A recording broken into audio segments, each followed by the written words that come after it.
So I'll start the show here. Skipped over the easy stuff. So I hear a lot of conversations about homework. So how about we start there? Can I help anyone figure out anything regarding homework? And if it's how do I download my data because you haven't started yet, that's fair. I'll answer those questions too. You don't have to be ashamed if you're in that category because it's not due till Friday. Yeah. That was 15 minutes. Not due till Friday. Trying to figure out why Oh, the I thought percent it is was not tonight at the midnight. percent. It was initially, but then I bumped it back again because we hadn't finished everything that it needed. Okay. Yeah, my goal with the due dates is to give you at least a week from the point we finish talking about everything that it covers to finish it. And because we hadn't hit that point, I pushed it back again. So yeah, it's not due till Friday. Today is Tuesday, last I checked, right? That sound right? Okay. Yes, I'm all off kilter because I spent yesterday at home with the sick child, so it sort of felt like Sunday. I had to do it. Yeah, good times. Fever of 103. Yeah, have you ever seen a 5-year-old boy voluntarily put himself down for a nap? I saw that yesterday. It was pretty remarkable. He just laid down. You want a blanket? Yeah. Okay. All right, buddy. Hope you feel better. So he's at home now with Dad, and I'm here. So homework questions, not due till Friday, but are there questions now for those of you who are still working on it? Yes, hit me. Left, but like 53, for example, it's one of the drop-down ones. Okay. So is it accurate that we should be able to look at the green numbers, that information to solve these? Yes, Okay. so the green numbers are for the expected. Earlier, did I ask you for how many there were?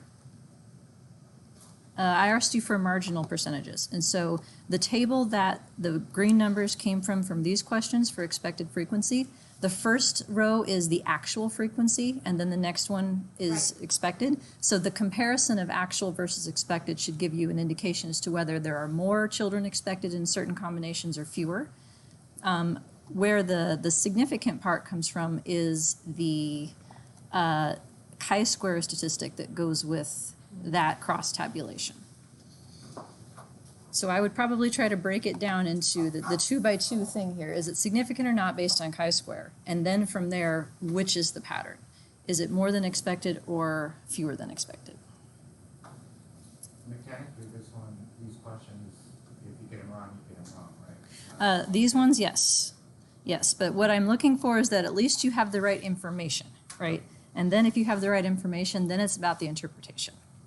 As I mentioned last time, I can't tell you if you're right or wrong, but what I can do is listen to your logic and tell you if your logic is sound. So if anybody wants to use me to walk through what they're thinking, this is what I have, and I think this is why this is the answer this way, I can tell you whether or not your logic is sound. Because the idea is not to be punitive. The idea is to enhance mastery. So, question? And my strategy is to do all of them, and you don't have to drop down much. Mm-hmm. So I got all but one, and it's still red. I don't know why.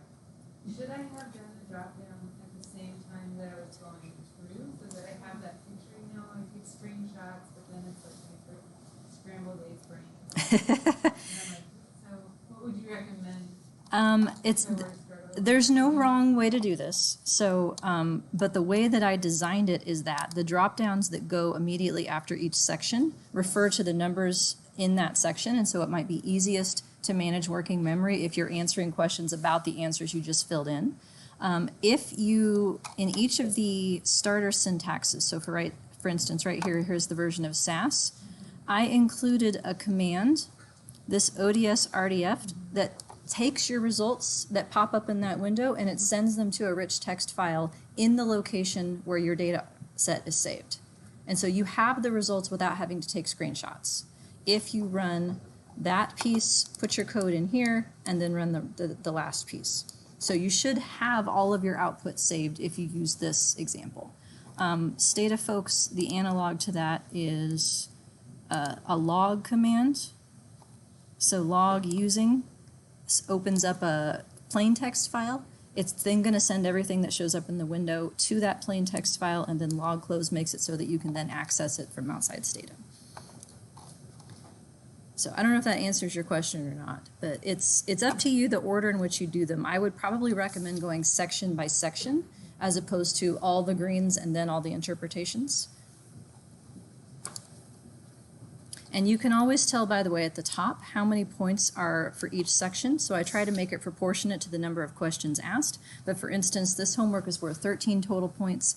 8 of them are from the red and green boxes and 5 are from the rest of the questions. So you know that if you've gotten everything green so far, you're well over halfway there.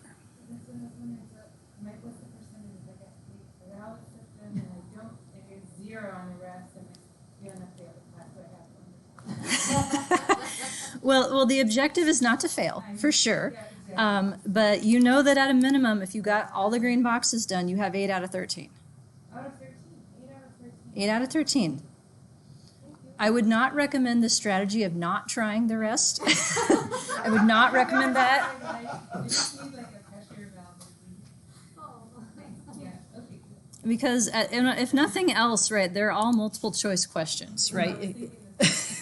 I don't know what the probability is, but at some point, if you just guess, C all the time, right, that's the magical answer, then you should get some of them correct. But you should be able to narrow down the choices. So for instance, significantly versus non-significantly. You can stare at the p-value that goes with that test to figure out which of the two it must be, and from there it's a 50-50 chance. But I'm happy to answer questions and clarify misconceptions in office hours or in individual meetings if that would help you. Okay. Other questions? And yeah, it's 13 points out of the total for the class. So I don't do any fancy math with that. Your earning points, the number of things you get right is the number of points you get. If for whatever reason we get off cycle and I have to drop a homework or a quiz, then the total will just be smaller than what it was. But and you already get 3 extra credit points from the very beginning of the semester too, which counts as either 3 extra credit points or a free late homework, however you want to think about it. So you're starting off in the black. All right, other questions? Okay, then office hours this week as normal, if you need any help with that. Let's see, we got the Zoomers, we got the stream, we got something new to talk about. We're getting to models. This is the cool stuff, guys, I'm telling you. Models are all powerful. So let's without further ado, let's dive into lecture 3, shall we?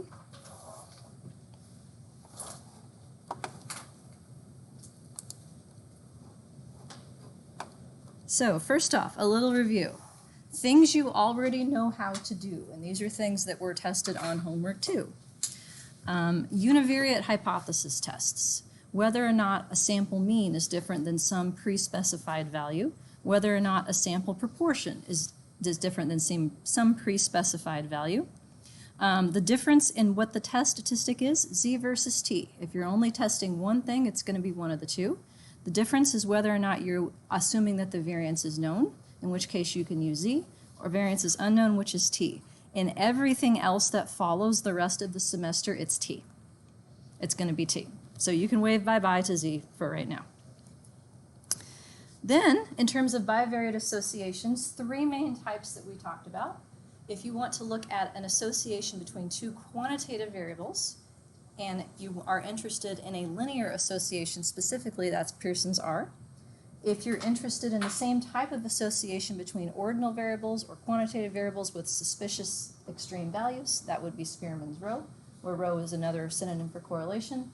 And association between categorical outcomes you can do with chi-square. But we didn't cover every possible combination of variable types, right?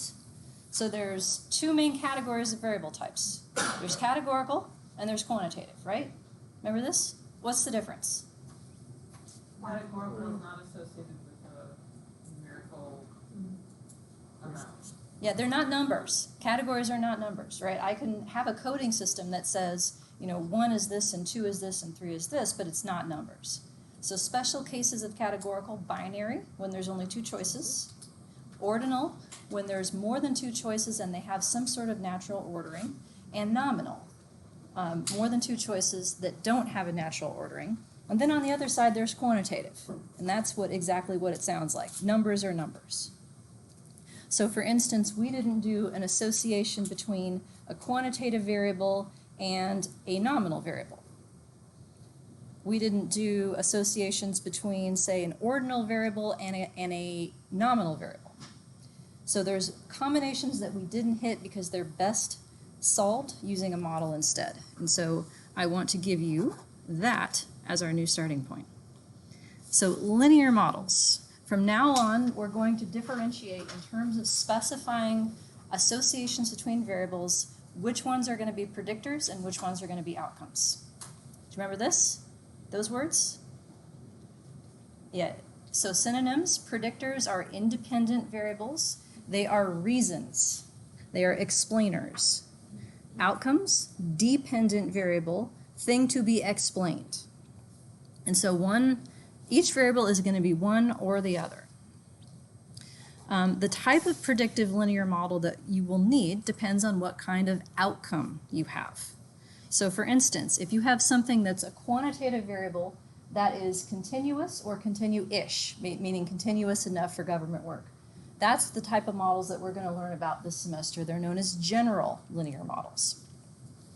For literally any other kind of outcome, so things like binary outcomes, ordinal outcomes, nominal outcomes, binomial, where it's for instance, when it's a percent correct that's bounded between 0 or 1, counts, other stuff, that's the class that meets after this.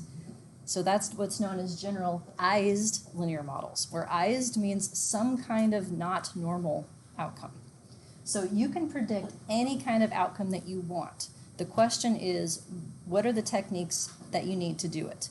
And all of the techniques that I'm going to show you, although specific to models for continuous outcomes, you can add stuff to those to make them suitable for any other kind of outcome. So these are building blocks that you can add to in the future to do things that are a little bit more complicated. So what does linear mean? It doesn't mean what you think it does. Linear is one of those words that gets thrown around in different ways in different contexts. Here's what I mean by it. A linear model has a form that looks like this: constant times variable plus constant times variable. So in our context, the constant is going to be some number that describes the association between a predictor and an outcome, and the thing that it's multiplying is the predictor variable. So this form of constant times variable plus constant times variable, that is a linear model. That's what we're going to be working with. The good news is that these variables themselves don't have to just be numbers. They can be categories. They can be nonlinear terms. For instance, if I took a quantitative variable and I took the square of it, that's a common way of introducing some kind of curvilinear effect of the variable into the model, but even so, the model itself is still linear. So we have tremendous flexibility in how we specify relationships between predictors in predicting an outcome, but they're all going to look in that type of form. What you're going to learn this semester. Historically, this general term of general linear models gets called specific names based on specific combinations of predictor variables in predicting this quantitative outcome. So if your research advisor wants to know what we're covering, you can tell them, we're going to cover multiple linear regression. That's the first thing we're going to do today. We're starting with what's known as simple regression, not because it's easy. If it were, you wouldn't be here, right? There's no point in taking classes for something that you could teach yourself off the internet in 10 minutes if you tried. This stuff does not fall into that category for myself and probably most of you. But if you have one predictor, that's simple. If you have more than one, that's multiple.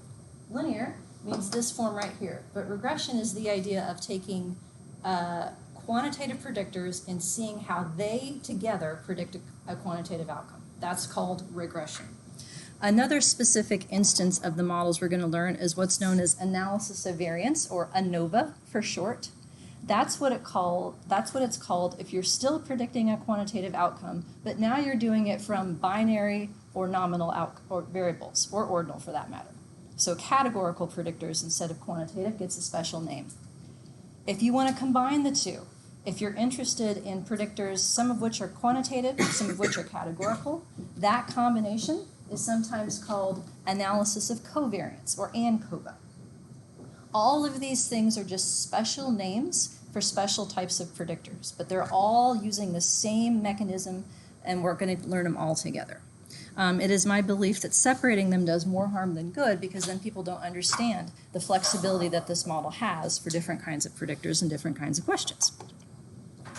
So welcome to the general linear model. First step is some new vocabulary and notation. So we're going to differentiate between univariate from multivariate. Univariate means one outcome. Multivariate means more than one. That's the next class. Univariate is what we're sticking with for right now. So the starting point for these models is to try and get back an estimate of a given outcomes variable's central tendency and dispersion. Because we're talking about continuous outcomes that are supposed to be normally distributed, more on that in a minute, we're going to do mean and variance. So the model starts with just spitting back the quantitative outcomes mean and variance. From there, it builds a custom prediction, a custom mean for each person based on their predictor variables. So this is the starting point. This is your very first general linear model. Here's some new notation for you. Remember Y sub I? We've seen that one before, but it's been a few weeks. Y for each person. So that is your outcome. It is a column in your data set, where one row is for each person. Beta, this B-looking thing right here, that's a Greek letter. The subscript on beta 0, hello Zoomer, welcome. The subscript on beta is a 0. The way that I'll talk about that is beta 0. Zoomers, if you could mute your mic during class, that would help, because that way I'm not talking over you. There we go, thank you. Some people also call this beta naught for the beta 0. I don't know why. I'm not going to do that to you. So this is your new friend beta 0. What beta 0 is something that's specific. That's what the 0 means. But more generally, betas are going to be estimated values. They are constants. So if I look at the notation so far, Y gets an I because each person has one. It's what their value is in each row of the data set. Beta 0 does not get an I because everyone's going to share it. E gets an I. That's going to be a residual. That's going to be how far off each person's predicted outcome is from their real one, and that gets an I. So our empty model starts like this. If I don't know anything else about a person, what is my best guess, do you think, for what their outcome's going to be? Same as your hypothesis. I don't have a hypothesis. I have a column of numbers. If I don't know anything else about a person, what would be a good guess for their outcome? The numbers I have, but more generally, something in the middle, right? The mean. Yeah. That's my best naive guess for what a person would have. That's the one that's most likely. So that's not a bad guess, but we can do better on that. So this thing right here, beta 0, more generally, this thing is known as an intercept. The intercept is always defined as the following. It's the Y outcome that is expected if the predictors are 0. In this case, I have no predictors. Therefore, it's just the Y outcome that's expected. And in this model, the empty model with no predictors, that's what empty means, the intercept is the sample mean. That is my jumping off point for creating a custom prediction for each person. The naive, empty guess, meaning I don't know anything else about a person, my best guess is the mean, and I guess that for everybody. So beta 0 in this model takes on the sample mean, Y bar. So if I were trying to create a prediction for this blue variable right here, what would beta 0 be? Yeah, feel free to read from the legend, because that's where the answer is. 0, yeah. What if I were going to create a prediction from this red variable? Then what would beta 0 be? Still 0. But how can that be if they're different lines? The red line and the blue line Both have the same mean of 0, but what makes them different? Yeah, the variance or standard deviation. Take your pick. So that's the other thing that we need to get out of this model. E, more generally, E sub I, meaning each person gets one, this is a residual. Residual means offness. You can think of it as an offness, a deviation, a residual, or an error, although I don't like that term as much. But you may have heard it from other folks. It's always going to be the difference between what the model says your outcome should be and what it actually is. In this case, what the model says your outcome should be is just the mean. It's the same for everybody. Rather than focusing on what E is for each individual, what we care about is the variance across people in this set of residuals. The set of offnesses, the set of deviations. That idea you've already seen. Remember variance? How far off each observation is from the mean, squared so the pluses and minuses don't cancel, and then divided by n minus 1. That thing.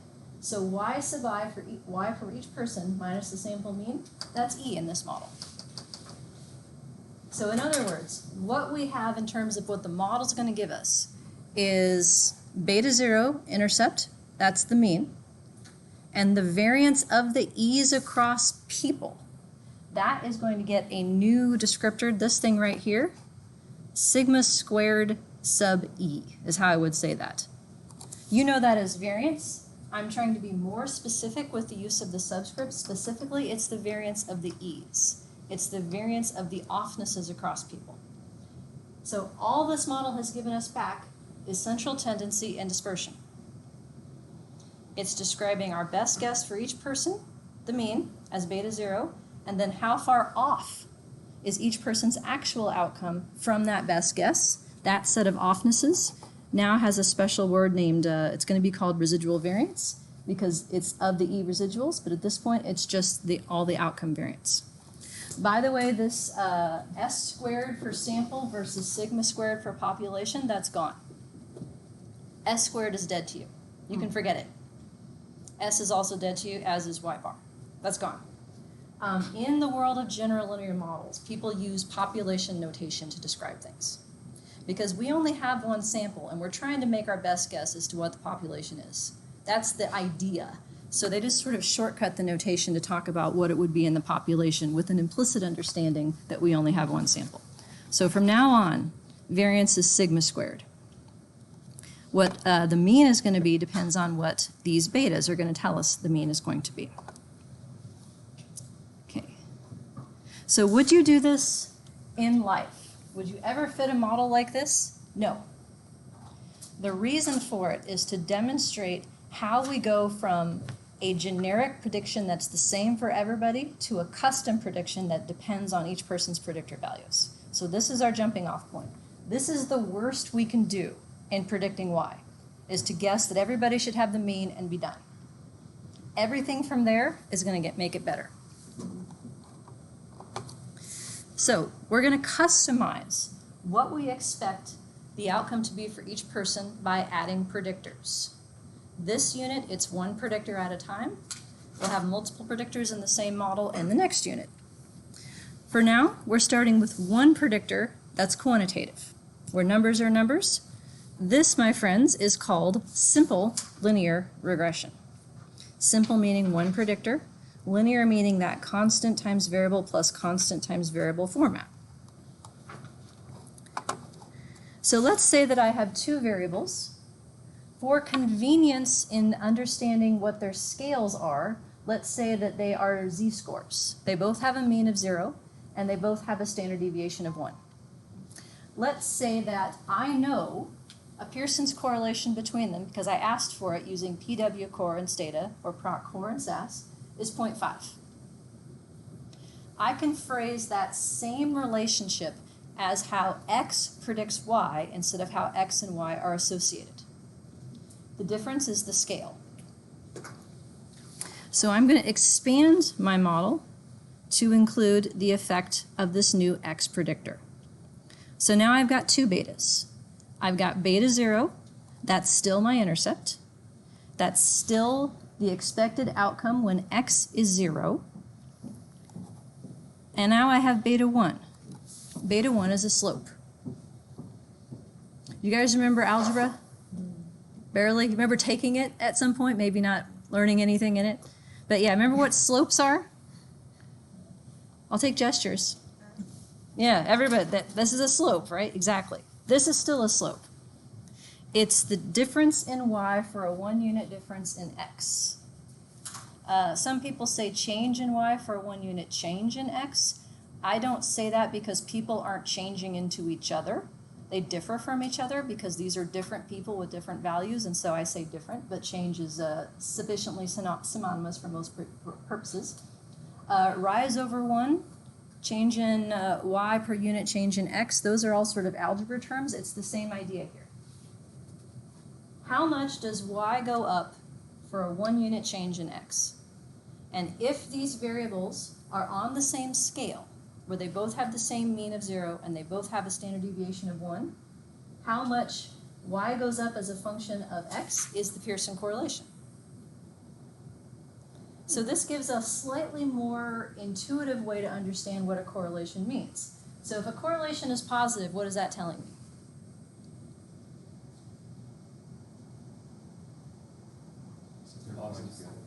Yeah, I'll take gestures, right? Positive slope, yeah. A positive correlation more generally means as x goes up, y goes up, right. Whereas a negative relationship would mean as x goes up, y goes down. Well, how big is 0.5? It's about a half a standard deviation. Y goes up by a full standard deviation for every, y goes up by a half a standard deviation for every full standard deviation in x.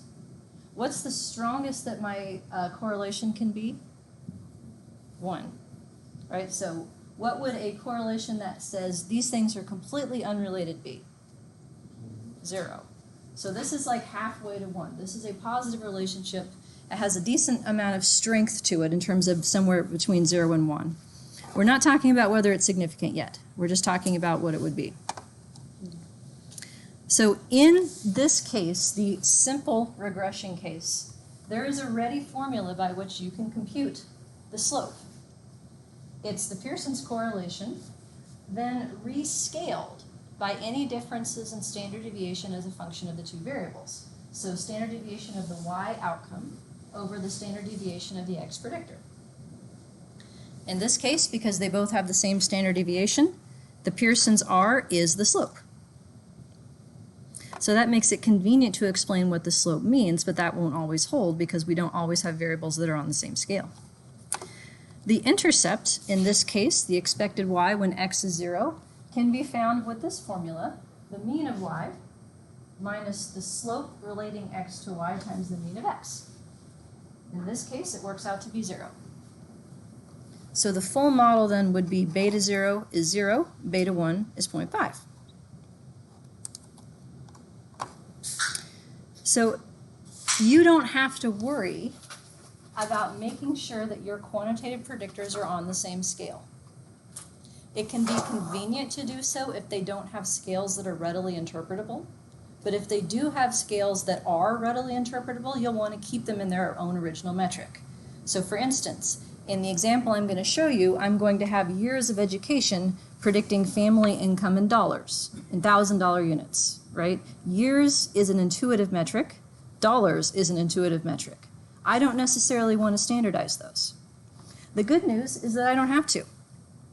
The job of these fixed effects, of these betas, of these constants that are going to describe how x predicts y, is to absorb the differences in scale between the two of them, so that we can talk about the change in dollars per unit change in years of education, for instance.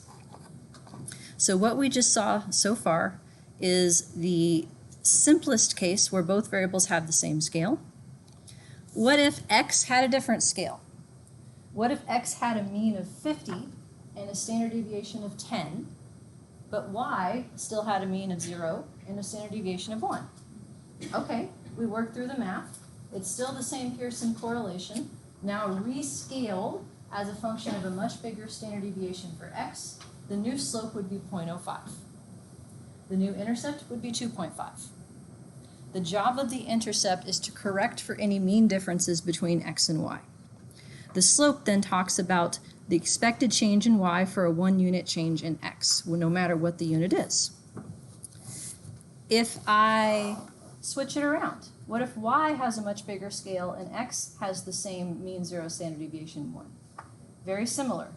Beta 1 absorbs the differences in scale to become a slope of 5 instead of 0.05. Beta 0 absorbs the differences in the mean to become 5.0. So this is to say these models are phrased in the units of the original variables. Those are the numbers that you will get back out initially. If you want to be able to convey relative differences in strength of prediction, excuse me. So if you want to know if one predictor is stronger as a predictor of the outcome than another, then we have to put them back on the same scale again. The model will do this for you as well. So for instance, here's the beginning of the example that I want to show you, where we're predicting family income in thousands of dollars. So in the data set that I'm playing with from the General Social Survey, family income is about $39,000 on average. The variance in income is 1980. So that's a lot because this is a scale that's for $1,000 units. Education has a mean of 13.88, so somewhere right before an associate's degree, I guess, and a variance of 9.25. So if I fit a slope to say, how does education predict family income? Here's the thing I get back. I get a slope, we'll do this part first, of 6.6. That means for every additional year of education, income in $1,000 units is predicted to go up by 6.6. So there is a positive association between these variables. Whether it's significantly positive, whether it's reliably different than 0, we don't know yet, but we're just talking slope numbers. So that stands to reason. People who have additional education have additional income opportunities that people with less education may not. However, what is this about? An intercept of minus 52. So let me remind you, what's an intercept? Expected outcome when all the predictors are 0. So for somebody who's never been to school, the slope predicts them to make minus $52,000. Now that's not wrong, but it sure is weird, isn't it? Minus $52,000, are they in credit card debt? $52,000? Is that how that works? I don't know, but you can't have negative money. The bank might think you can, but in reality you can't. So we can correct these numbers back onto a scale where the mean is 0 and the variance is 1 for all the variables involved as what's known as a standardized solution. And so the actual correlation between these variables is given as the standardized slope here, 0.45. So you can go both ways. You can talk about what happens between these variables in their original units, and you can ask it to translate into a standardized solution that corrects for differences in units. So we will see both of those. Now let's look at a picture. On the x-axis, the bottom, is education.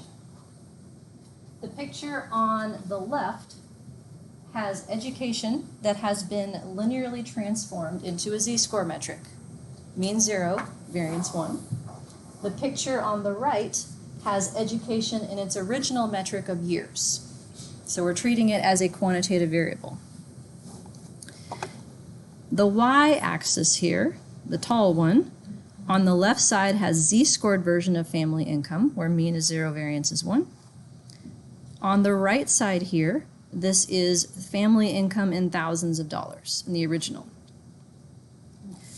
So these two plots are telling you the same thing. They are describing how income predicts education. The plot on the right is doing it in years and dollars. The plot on the left is doing it in z-score units. So the slope of the line on the left, that is your Pearson correlation. The 0.45 is the Pearson correlation between z-scored education and z-scored income. That's convenient in the sense that we know how big a 0.45 correlation is. That same relationship in the metric of the original variables, the change in income for an additional year of education, is conveyed by this slope of 6.6. And you can see that the regression line is fit through all these individual data points. This is a scatter plot, and it stops where the data stopped. But if we extrapolate all along this line and we keep going down to here, where income is 0, that's where we get our intercept.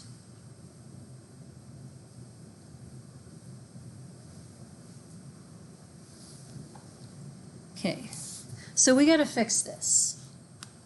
This is weird, right? No one wants to talk about negative $52,000 as a prediction. That can't happen. So the first thing that we have to do is move the intercept. Let me ask you this. Do you know what this is? This is concourse B of a major airport. Any guesses? Not O'Hare.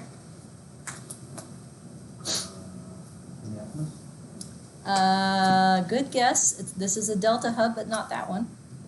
This is Atlanta. Yes. This is Concourse B in Atlanta. So if I walk up to Concourse B and I think, I need to get some lunch before my connection back to Cedar Rapids, what's the first thing I have to find on this map to know where to go? The star. What does the star mean, Jacob? The "you are here" sign, right? Because it doesn't do me any good to locate where my favorite fast food joint is if I don't know where I am. I got to know where I am to know which way I need to go. You can think of the intercept in these models as your "you are here" sign. It's your reference point. And it does no good to have a reference point that's clear the hell away from the data, right? That would be like my "you are here" sign is in terminal F, and I'm going to use that to figure out where to go inside terminal B. Not helpful. So we got to fix it. We got to make a better "you are here" sign so that then we can talk about how the model adjusts from that reference point along the slope of different predictors. So we're going to fix it. The way that we're going to fix it is change every single predictor that goes into these models so that 0 means something within the scale of the data. This is known as centering. We talked about this like 3 weeks ago or something. More generally, centering involves adding or subtracting a constant to a quantitative variable to change where the 0 point is. If the values are negative, you would add a constant. More often, the values are positive, and so you'd need to subtract one. If you choose the sample mean, then it's called mean centering, but you don't have to choose the sample mean. More generally, you would want to pick some number that's in the middle of your variable that means something to you. So for instance, in this, I chose 12 years of education as my centering point. So I take my column of education, I tell SAS or Stata to make a new column that is the original column minus 12. And now education minus 12 is my new predictor. Once I do that, my intercept is now $27,000 and some change. That is the predicted income for a high school graduate. That is my new "you are here" sign. For every additional year of education, income is predicted to go up by the same amount, 6.6. If I have 1 year less education, income is predicted to go down by 6.6. So I haven't changed any information in terms of how this predictor relates to the outcome. What I have changed is the reference point for the model for where my outcome starts. It starts at a high school degree, and then my slope talks about what happens relative to that point. So we're going to do this always. There is no wrong place to center, only weird. So I could have chosen mean centering. Do you know what the mean of education was for this? It was a few slides back. It was like 13.8. So this is years of education, right? Where we're all like in 20th grade or something. Long time. Yeah, it's kind of sad to think about it from that perspective, right? But if you actually do the math, it's like, yeah, I think I made it to 20th grade or something. But in terms of the answers people wrote down, do you think anyone wrote down, I completed 13.8 years of education? No. So in this case, because years of education has a ready interpretation where 12 is high school, 16-ish might be bachelor's degree, 20th grade is graduate degree, I'm choosing a number that's in the middle. So education of 12 is somewhere in the middle of the data here, but it's not exactly the mean. I could have chosen 14 years of education and made my reference, you are here, sign an associate's degree. I could have chosen 20th grade, and then my intercept would be out here way on the right, and I'd be talking about what happens as you remove education instead of add it. So the intercept is the you are here sign. It's best if you pick something that's towards the middle of the data, but ultimately it depends on how you want to reference your model, like where is your reference point. Okay, how are we doing so far? We're doing? Not there yet? There's more coming. So all we've done so far is figure out how to translate a Pearson correlation into a slope. That's it.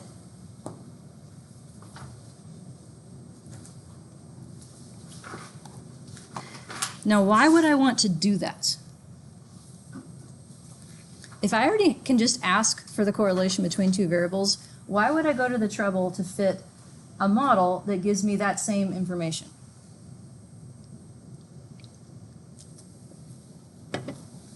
Is this useless trivia? Am I wasting your time on purpose? I gotta have a reason, right? I can think of at least two.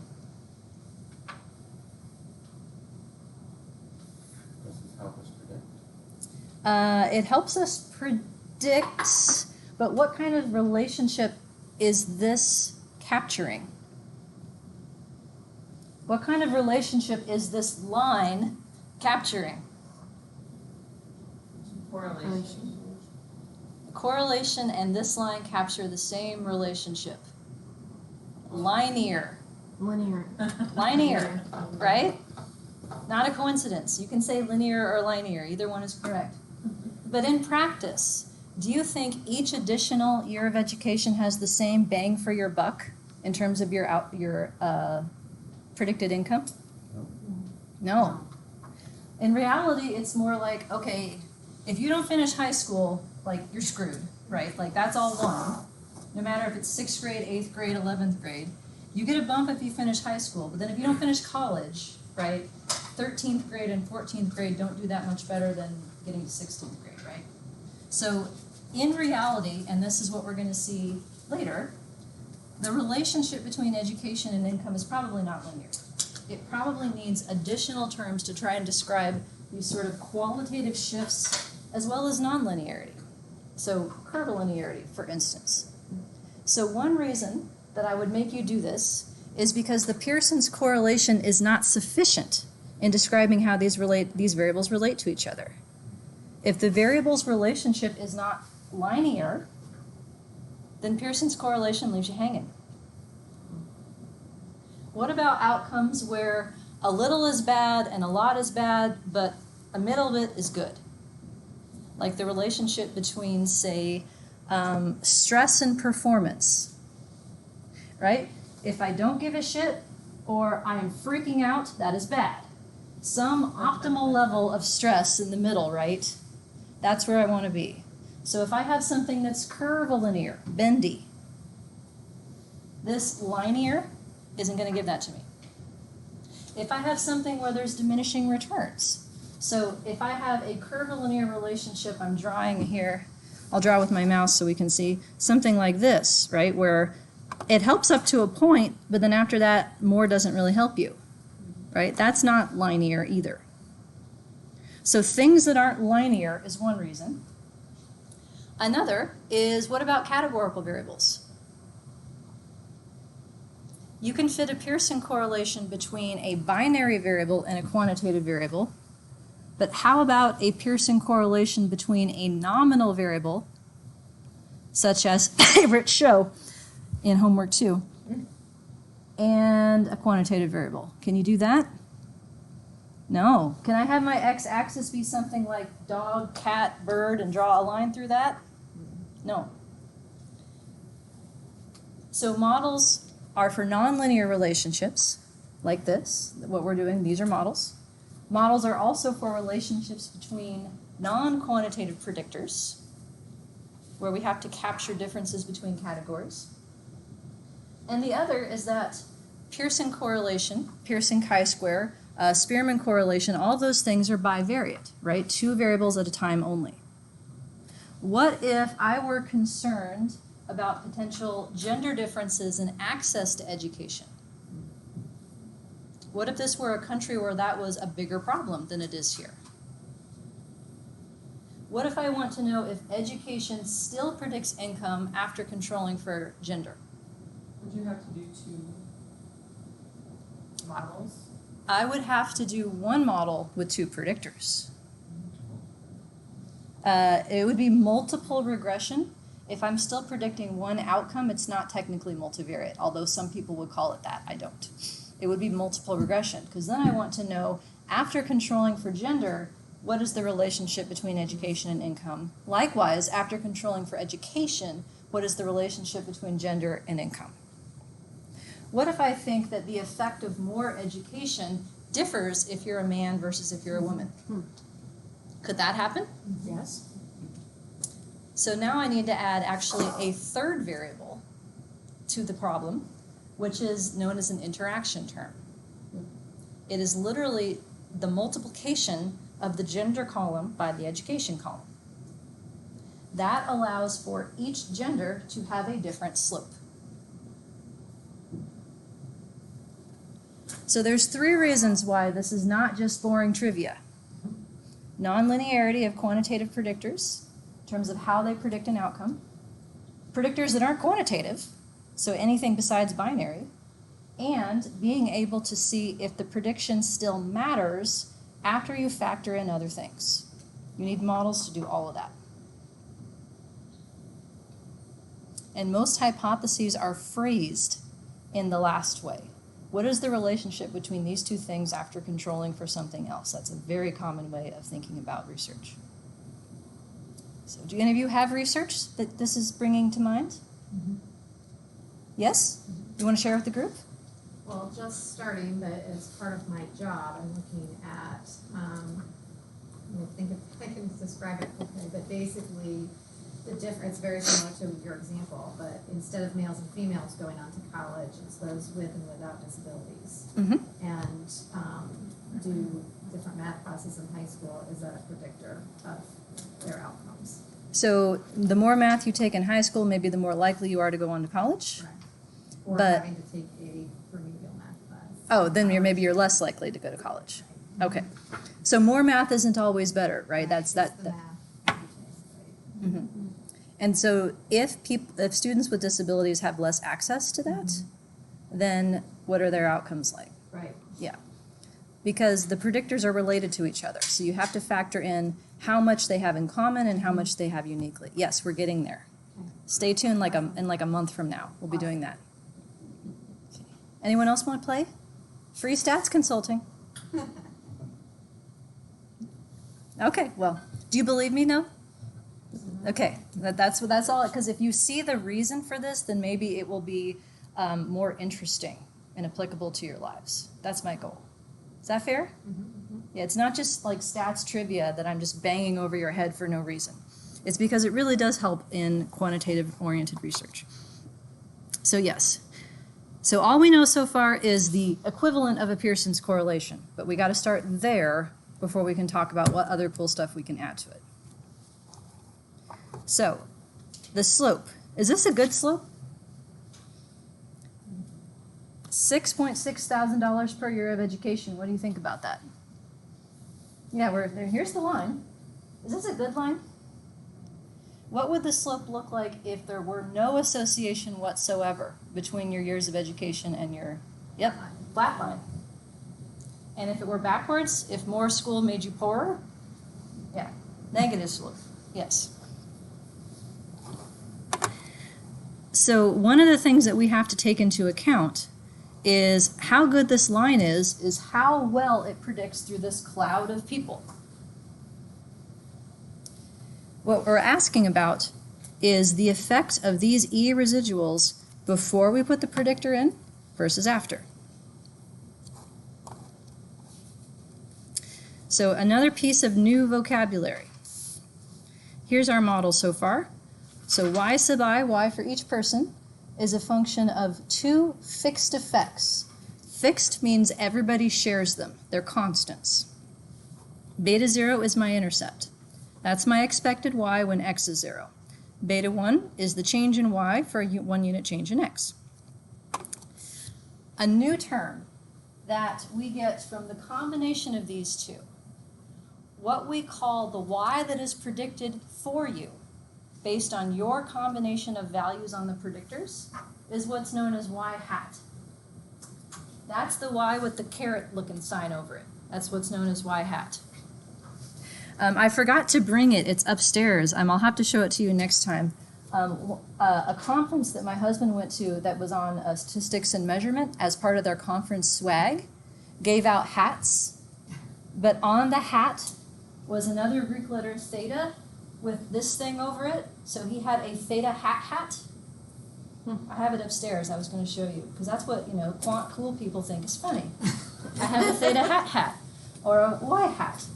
There was someone at a former university who took y hat as his email address, as his alias. Y hat at ku.com or ku.edu, for instance. So yes, y hat is a shorthand for what the model predicts for you. E, the residual, is always the difference between what you actually got, which is y sub I, minus y hat, what is predicted for you. The only thing that changes is how custom that prediction is. In an empty model, the prediction is not custom at all. Everybody gets the same prediction, which is the mean of the outcome. Now we're making it custom based on education. And we'll further customize it by including additional predictors. But relative to where we started out, what is of interest is how much variability there is in the E's that went away because of this new predictor that we put in the model. How much of those offnesses has been accounted for? And the idea of how much is left, this is what we're going to call residual variance from now on. Here's a picture. The two models that we've looked at so far graphically. First up, empty model. Empty model means there's no predictors. It's the naive jumping off point for what each person's predicted outcome is going to be. If I know nothing else about a person, their predicted outcome is the mean. That's beta 0. So that is shown by the flat line right here. So it's as if X doesn't exist. Everybody's predicted outcome is about $40,000. That's about the mean for this variable. I'm rounding to keep the math easy. What if I wanted to predict what happens for income for this guy right here? They make $155,000. Is the mean, which is $40,000, a good prediction for this person? No. No. So we have a combined offness of from this point up here to 155 to where the model, the empty model, says they would be down here. That means they are off by 115. So for this particular individual, they are $115,000 more than what the model predicts from them. And we can do that for every single dot that's on here. What is the difference between the flat line, the mean, and where that dot is? We take those differences, those residuals, we square them, we sum them over persons, and we divide by n minus 1, because we've only spent one thing so far, to try to figure out how much variability we have in this outcome that remains. All we have is a mean, so n minus 1. So the variance of the e's from the empty model is 1980. That is the variance in income. That is its definition. Variance is calculated as the difference between each outcome and the mean. That is what we learned in the formulas, but this is also our naive starting point for prediction. So 1980, that's all the variance there is in income. Now let's do better. Let's add education. So this is education centered at 12. Do you see the minus 12 in here in the equation? That is to tell your reader what 0 means. So it's good to make the centering explicit as you're writing out your model. So this model is an equation. It's a linear equation. It says that now my best guess for your income starts with my reference point. The "you are here" sign is given by beta 0. That's the expected outcome when my predictor is 0, which, given the way I've set it up, is specific to a 12th grade education. So that is right here. You can see my little mousy thing here. Let me change to a laser pointer. There we go. That's a little better. Sorry for those of you at home who have a cat. I've been told that when I do this, I drive cats nuts. But there you go. Woo! Okay, "you are here" sign is right here. So that's my reference person. From there, for every year additional education, so we're crawling up the line here, income goes up by $6.6 thousand. So every unit changed. So from 12 to 13, 13 to 14, 14 to 15, and so on. So here's my new line. Now that's better. According to my new line, this person out here that actually has 155 is predicted to have an income of about $80,000. That's where they fall on this line. Now that's closer, right? That's better. Is it good enough? Not even. But the question is it better? Because it's not just about this rich person out here, it's about everybody. We want a line that works for everyone in America.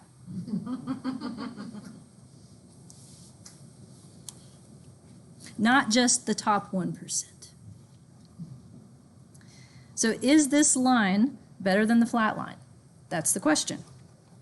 Well, the way that we are going to judge that is not only with a significance test, but also how much of this variability did the line capture. So we can take the total difference between our rich person's outcome at 155 and the naive guess at 140 and say that the red part right here is the part that's explained by the model. Why is this person so rich? Because they went to 20th grade. That's part of the reason. But obviously that's not the whole story, or their dot would be sitting right on this line. So this extra part, this is the E that remains for this person, and it went down from 115 to 75. So now it's a better prediction. It's custom. The prediction is based on having gone to 20th grade, but that's not good enough. Anybody who made it to 20th grade is predicted to have the same outcome. Right here is where it would be, but some of the people are way low and some of the people are way high. On the whole, though, we have explained variance because we started out with 1980 as all the variability in income, and we're down to 1594. So the formula to get to variance is largely the same. It's what you have, y sub I, minus what the model says you should have. In the empty model, everybody should have the same, the mean. In the new model with education as a predictor, it's what you have minus what the model says you should have, where should have is based on your years of education, where you are on the regression line. And because that should have prediction required us to know two things, an intercept and a slope, it's n minus 2 on the bottom. We spent 2 points to try and make this line. We only spent 1 point up above, and that's the difference in denominator degrees of freedom. Okay, let me see what's next. I don't have my slides memorized, you guys. Let me see. Okay, that stuff's next. Okay. How are we doing? A lot of content. A lot of content, isn't it? A lot of content. Yes, it is. So let's practice vocabulary. So what's y sub I?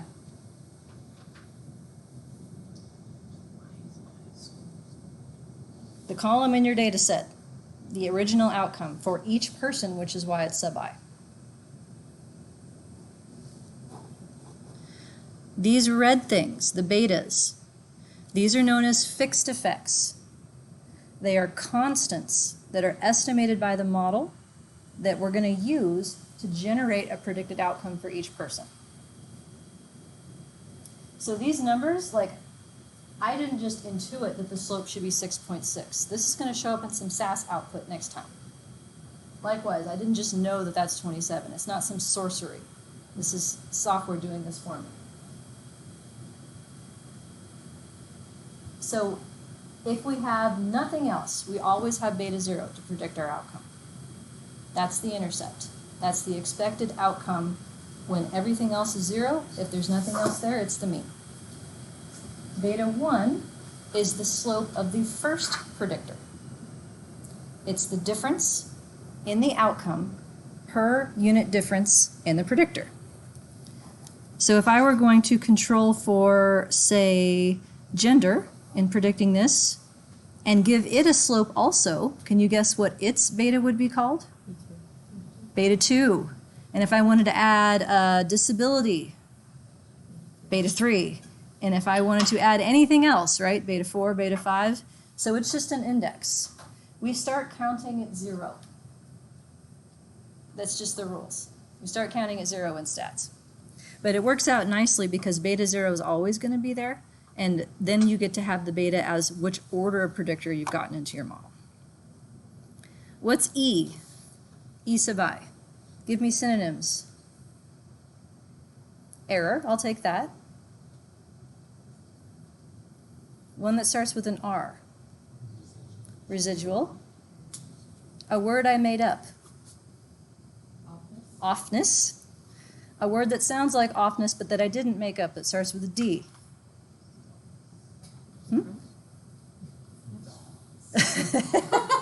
I was going with deviation.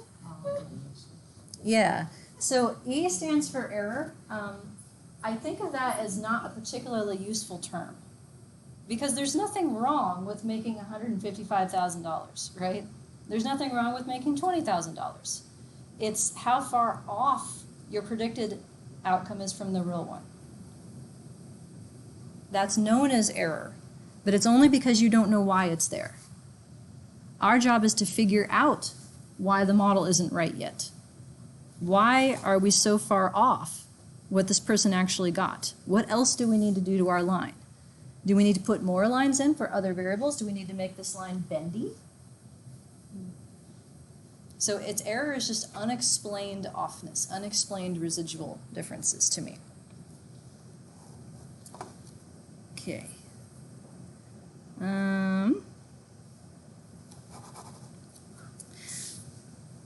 So 6.6. Do you think that's going to be different than 0? Is that unexpected?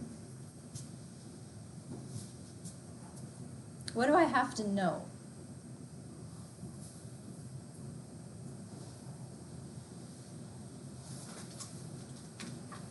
So when we were looking at the difference between, say, a sample mean and the expected mean, or the sample proportion and the expected proportion, what do we need to know to say whether or not that was different than expected? Two-word phrase. First word starts with an S. There you go, standard error. We needed to know that, right? Do I have one of those yet?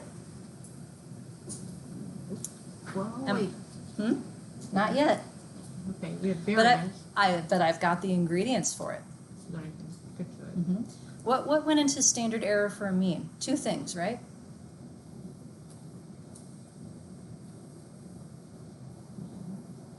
Standard error for a mean. The mean doesn't go into it, but what does? Standard deviation. Standard deviation. So is standard deviation related to variance? How are they related? Which one's the squared one? Variance. Yep, you can see the little 2 right here. Yep. So I need to know standard deviation so I can get the square root of this number to give me that. What else did I need to know? Sample size. Sample size, yep. So I've got the ingredients for a standard error here. The other thing that I need to know is what are my units? So 6.6 is specific to years per income, right? I have to find a way to adjust for the fact that I'm talking about years as opposed to whatever other metric. And that adjustment comes in the form of the variance of the predictor. I got to know that too.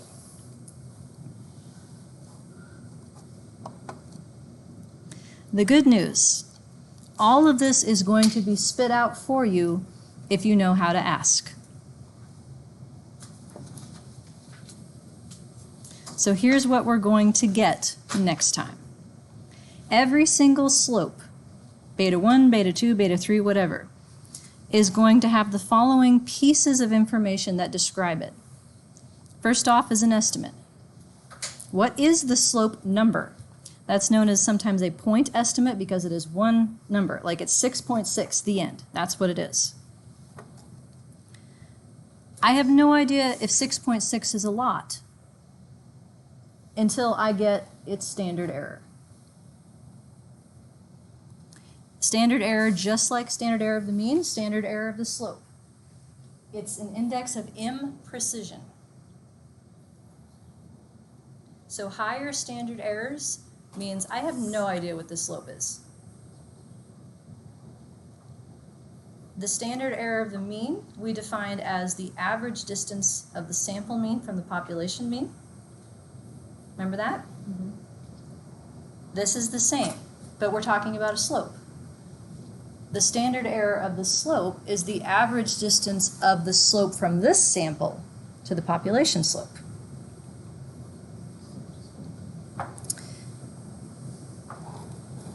If I take the estimate minus my null hypothesis, so almost all the time your null hypothesis is that the slope is 0, that there's no association. It is technically possible to put in a different one, but that's not common practice. So if I have estimate divided by what it's supposed to be, which is 0, and divided by a standard error, that's our friend T. T's back.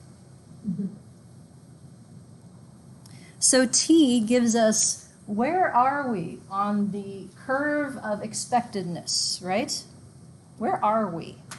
Where if we are right smack where we're like the middle of expected, that's a T of 0. Where we define the cutoff between unexpected and expected is based on our alpha.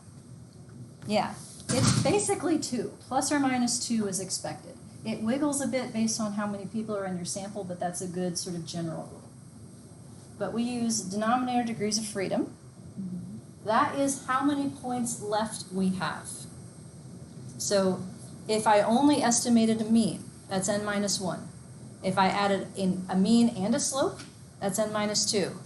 If I add another slope, n minus 3. Yeah, and it keeps going. It's how many points left do you have? We need that to figure out exactly what shape T we have to decide what's expected and what's unexpected. It's going to give you a p-value. That is the probability of observing the slope that we got if the population slope, the true slope, were 0.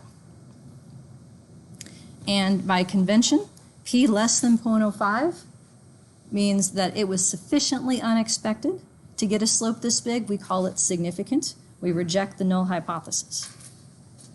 And it also gives you a confidence interval around the slope, that you get more of an index of how wiggly it is across samples. Where the confidence interval is smaller to the extent the standard error is smaller, to the extent that you have less variance left over, to the extent that you have more people. So less variance left over coupled with more people gives you a smaller standard error, gives you a smaller wiggliness of your slope. Same as with the mean.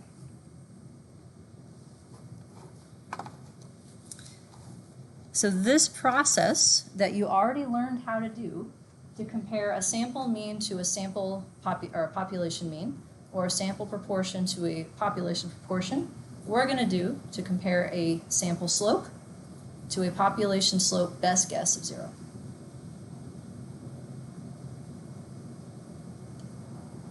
A lot of content, but we're going to do this over and over and over and over and over and over. It's just the general procedure that you're learning. Specific instances of it is what's coming next. Okay, how are we doing now? Overwhelmed? A little bit? Excited? No? Just me? That's fine. I understand. But I promise you will get there. You will get to be excited. I'm going to promise you that. All right. Any questions before we adjourn? All right. So we have, just a few more slides, and then you'll get to see how to actually make SAS and Stata do this. So we'll go over that next time. Otherwise, have a good week. Let me know if you need anything. Office hours today as usual.